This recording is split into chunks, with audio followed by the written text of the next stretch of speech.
कुछ बच्चे ऐसे भी होते हैं जो पढ़ते तो बहुत ज्यादा हैं, लेकिन एग्जाम में उनके नंबर कुछ खास नहीं आते। क्यों? क्योंकि वो अपनी प्रेजेंटेशन को अच्छा नहीं करते। देखो, नॉलेज होना एक बात है और उसको दूसरों के सामने सही तरीके से प्रेजेंट कर पाना दूसरी बात। बोर्ड एग्जाम्स बस शुरू ही होने वाले हैं और इसलिए मुझे लगता है कि इस वीडियो की जरूरत अभी सबसे ज्यादा है, क्योंकि ज्यादातर बच्चों को ये पता ही नहीं होता है कि बोर्ड एग्जाम्स में लिखने का सही तरीका क्या होता है, किस तरह से आंसर्स को लिखना चाहिए। और अगर आप सिर्फ सही से अपनी आंसर शीट लिखना सीख जाते हो तो आपके 10 से 20 नंबर तक बढ़ सकते हैं। तो इसीलिए इस वीडियो को बिल्कुल भी स्किप मत करना, क्योंकि आज की इस वीडियो में मैं आपको 7 टिप्स देने वाला हूं जिनका आपको आंसर शीट लिखते समय ध्यान रखना है। तो आज फिर से जबरदस्त वैल्यू ऐड करेंगे आपकी लाइफ में। So let's begin. Number 7, right to the point answer, don't overwrite. काफी बच्चों को ये लगता है कि जितना बड़ा आंसर वो लिखेंगे, जितना ज्यादा आंसर शीट भरेंगे, उन्हें उतने ज्यादा नंबर मिलेंगे। लेकिन ये सच नहीं है। जो एग्जामिनर्स बोर्ड एग्जाम में बच्चों की आंसर शीट्स चेक करते हैं ना, वो खुद कहते हैं कि ज्यादा बड़ा आंसर लिखने के ज्यादा नंबर नहीं मिलते। अगर आपको किसी क्वेश्चन का आंसर नहीं आता है और आप अपने मन से कुछ भी बना के लिख रहे हो, तो आप चाहे कितना ही बड़ा आंसर क्यों ना लिख दो, आपको मार्क्स नहीं मिलेंगे। इसीलिए सबसे पहले क्वेश्चन को अच्छे से पढ़ो, उसको समझो कि उसमें एग्जैक्टली पूछा क्या गया है, और फिर उसी हिसाब से बिल्कुल सटीक आंसर लिखो।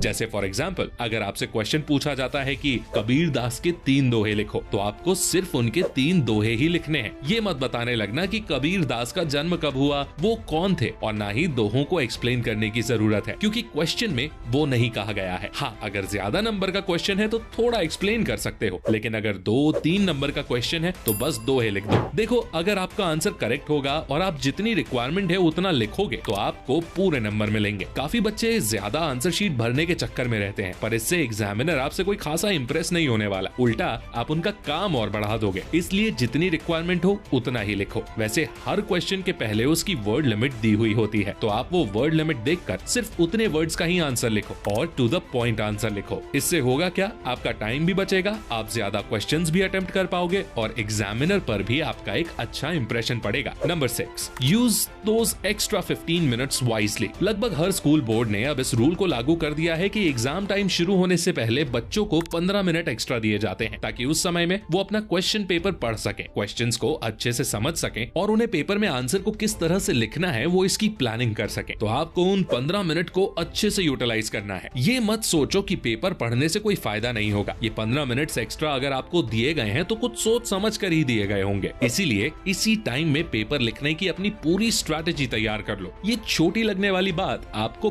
बहुत काम आने वाली है, इसलिए इसको जरूर दिमाग में रखना। Number 5, do those question first which you are more confident about. Students का ये काफी कॉमन क्वेश्चन रहता है कि पेपर को शुरू कहां से करना चाहिए। क्या हम आखिर से शुरू करें या फिर शुरुआत से सीक्वेंस में ही लिखें, या फिर पहले उन क्वेश्चंस का आंसर लिखें जो हमें अच्छे से आते हैं। तो देखो, हर चीज के अपने फायदे और नुकसान है। अगर आप आखिर से लिखोगे तो आप ज्यादा नंबर्स वाले क्वेश्चंस यानी लॉन्ग टाइप क्वेश्चंस को पहले अटेम्प्ट कर पाओगे, जिससे अगर आपके कोई क्वेश्चंस छूटेंगे भी तो वो वेरी शॉर्ट वाले छूटेंगे जो 1 नंबर के होते हैं। तो अगर सभी आपको लॉन्ग टाइप क्वेश्चंस के आंसर्स अच्छे से दिमाग में आ रहे हो तो आप आखिरी से भी अपना पेपर लिखना शुरू कर सकते हो। दूसरा है भाई, वही अपना नॉर्मल सीक्वेंस में लिखना, यानी पहले क्वेश्चन 1, फिर 2, फिर 3, फिर 4, इस तरह से। अब इस तरह लिखने का फायदा ये होता है कि एग्जामिनर को आपकी कॉपी चेक करने में आसानी होती है, जिस वजह से वो आपको शायद 1-2 नंबर ज्यादा दे दे। अब आता है पेपर लिखने का तीसरा तरीका, जो मुझे सबसे ज्यादा सही लगता है, और वो है कि पहले उन क्वेश्चंस के आंसर्स लिखो जो आपको अच्छे से आते हो, फिर चाहे वो किसी भी नंबर का क्वेश्चन क्यों ना हो। मान लो आपको क्वेश्चन नंबर 7, 10,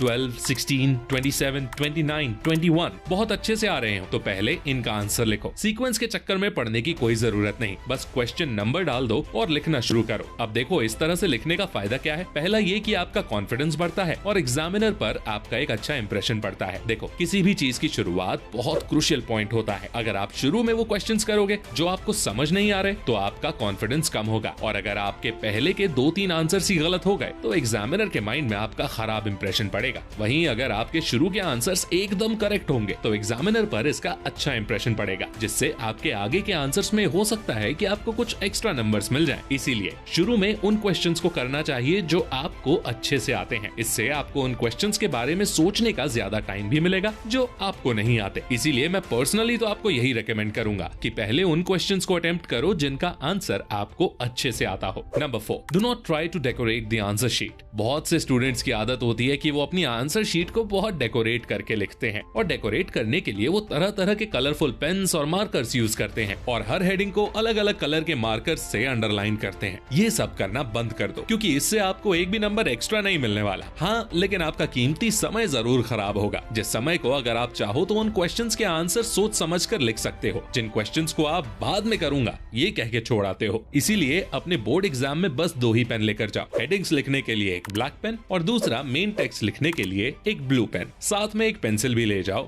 मार्जिन बनाने के लिए। बस इसके अलावा कोई फैंसी पेन या मार्कर ले जाने की जरूरत नहीं है और ना ही आंसर शीट को डेकोरेट करने की कोई जरूरत है। बस साफ सुथरा लिखो ताकि एग्जामिनर को समझ में आ जाए। Number 3, drawing diagrams whenever necessary. कुछ स्टूडेंट्स डायग्राम्स की इंपॉर्टेंस को समझते ही नहीं है। देखो, जब भी आप कोई लॉन्ग आंसर लिखोगे तो आप चाहे कितनी ही बड़ी थ्योरी क्यों ना लिख दो, पर फिर भी हो सकता है कि एग्जामिनर आपको फुल मार्क्स ना दे क्योंकि आपने डायग्राम नहीं बनाया। खासकर मैथ्स, बायोलॉजी, फिजिक्स, केमिस्ट्री जैसे सब्जेक्ट्स में तो डायग्राम बनाना बहुत जरूरी हो जाता है। सोशल साइंस में भी कहीं कहीं मैप्स या ग्राफ्स बनाने पड़ते हैं। तो ये चीज दिमाग में रखो कि अगर 4-5 नंबर का क्वेश्चन है और उसमें कोई डायग्राम, ग्राफ या मैप कुछ भी बनाया जा सकता है तो जरूर बनाओ। इससे एग्जामिनर को लगता है कि आपको सब्जेक्ट की इन डेप्थ नॉलेज है और अगर आपका आंसर और डायग्राम सही होगा तो आपको पूरे नंबर मिलेंगे। इसलिए थ्योरी लिखने के साथ साथ डायग्राम जरूर बनाओ। Number 2, right your answers point wise. बहुत से स्टूडेंट्स क्या करते हैं कि अगर उन्हें किसी क्वेश्चन का आंसर आ रहा होता है तो वो बस लिखना शुरू कर देते हैं और लिखते ही जाते हैं और पूरा पेज भर देते हैं। लेकिन ये लिखने का बेस्ट तरीका नहीं है। लिखने का बेस्ट तरीका क्या है? पॉइंट वाइज लिखना। पॉइंट वाइज लिखने का मतलब है कि आप आंसर्स को 4-5 लाइंस के छोटे छोटे पैराग्राफ्स में डिवाइड करके लिखो। तो जब आप आंसर्स को ऐसे पॉइंट्स में डिवाइड करके लिखते हो ना,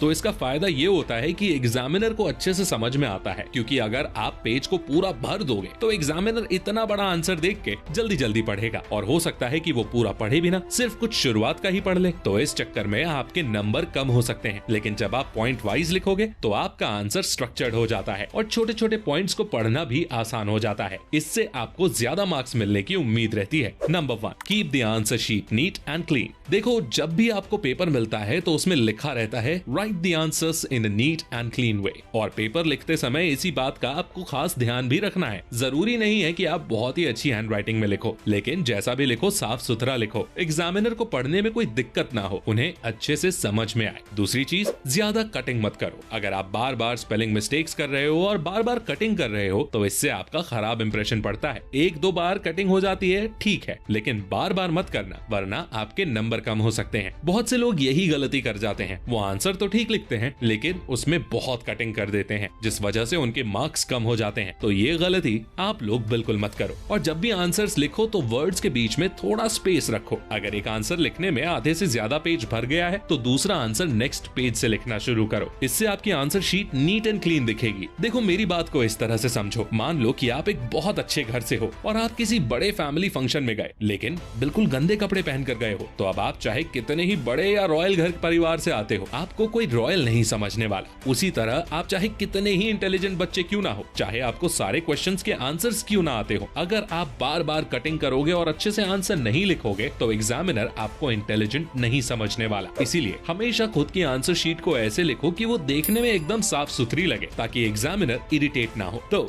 ये थी वो 7 टिप्स जो आपको आपके आने वाले बोर्ड एग्जाम्स में काम आएंगी, और सिर्फ बोर्ड एग्जाम नहीं बल्कि हर एग्जाम में काम आएंगी। तो जल्दी से सभी को समराइज कर देता हूँ। Number 7, right to the point answer, don't overwrite. जितना पूछा गया है सिर्फ उतना ही लिखो, एकदम टू द पॉइंट आंसर। बिना वजह शीट्स भरने की कोशिश मत करना। नंबर 6, यूज दोस एक्स्ट्रा 15 मिनट्स वाइजली। हर एग्जाम के पहले आपको 15 मिनट मिलेंगे जिसमें आपको क्वेश्चन पेपर को अच्छे से पढ़ना है, समझना है और अपनी लिखने की स्ट्रैटेजी तैयार करनी है। Number 5, do those questions first which you are most confident about. शुरुआत उन क्वेश्चन से करो जिनमें आप ज्यादा कॉन्फिडेंट हो और जो आपको अच्छे से आते हैं। इससे आपके शुरुआत के आंसर्स गलत नहीं होंगे, जिससे एग्जामिनर पर आपका एक अच्छा इंप्रेशन पड़ेगा। Number 4, do not try to decorate the answer sheet. साफ सुथरा लिखो, डेकोरेट करने के चक्कर में टाइम वेस्ट मत करो। Number 3, draw diagrams whenever necessary. Diagram से आंसर्स ज्यादा प्रोफेशनल और अट्रैक्टिव बन जाते हैं। Number 2, right answers point point wise लिखने से आपका आंसर स्ट्रक्चर्ड हो जाता है, जिससे पढ़ना आसान हो जाता है। Number 1, keep your answer sheet NEET and clean. Cutting मत करो, वर्ड्स के बीच में स्पेस लेकर लिखो और ओवरऑल अपनी आंसर शीट को बिल्कुल साफ सुथरा रखो। तो दोस्तों आज के लिए बस इतना ही। उम्मीद करता हूँ आप सभी को वीडियो पसंद आई होगी। पसंद आई है तो अपने दोस्तों के साथ शेयर जरूर करो। अगला वीडियो किस टॉपिक पर चाहिए कमेंट करके जरूर बताओ, और ऐसी ही गजब की वीडियोस देखने के लिए हमारे चैनल को सब्सक्राइब करके बेल आइकन दबाना बिल्कुल मत भूलना। मैं मिलता हूँ आपसे अगली वीडियो में, तब तक के लिए take care, love you all and all the best.